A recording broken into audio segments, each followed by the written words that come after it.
दिदी कहाँ जाँदै हुन्छ खोइ तपाईँको डोको देखाउनु त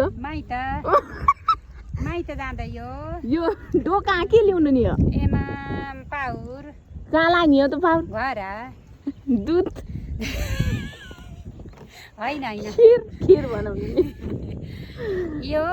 तुर्याउने घोट्ने हो अनि मेरो सासू ससुरा छन् अनि उनीहरूलाई ढोग्न जाने हो के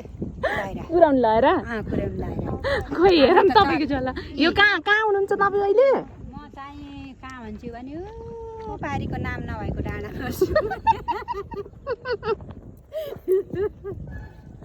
खोइ नागाल्यान्डको डोको हेरौँ न हे भगवान् है नाच्नु त एकचोटि छक्कै छक्कै छक्क आज हाम्रो प्यारी दिदीसँग भेट भयो कति वर्षपछि आज यहाँ यसमा डोका बोकेर दिदी पछि धेरै पछि हाम्रो भेट भयो जान लागेको खिर खाने भनेर हामीहरू धेरै वर्षका भेट भयो जसलाई खिर खान मन लाग्यो हाम्रो मात्र आउनु होला दिदी सम्पर्क राख्नु होला यति फेसबुकबाट पठाइदिउँला नि त अनि दिदी एकचोटि कति राम्रो डोको बनाउ डोको छ अनि डोकाभित्र कत्रो डब्बा छ जर्किन्छ दुध ल्याउने जान्छ आमा 20 लिटर दाइ कहाँ हुनुहुन्छ नागाल्यान्डको कोइमामा डोको डोको भत्काएर यहाँ हामीसँग छोरी पनि छिन्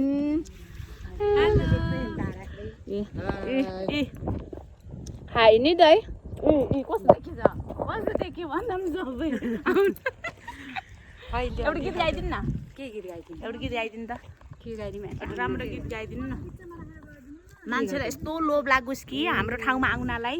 तपाईँले यस्तो मजा गीत गाएर नआउने मान्छेलाई आम आम भन्ने एउटा गीत गाइदिनु न थाहा छ आउन्न के एउटा निकाल्ने नि आउँछ आफै निकाल्न म निकाल्नै जान्दिनँ बरु नाच्न भने नाचिहाल्छु बरु तपाईँलाई कस्तो लाग्यो मेरो ठाउँ म बसेको ठाउँ राम्रो लाग्यो है मलाई यता बसौँ बसौँ लाग्यो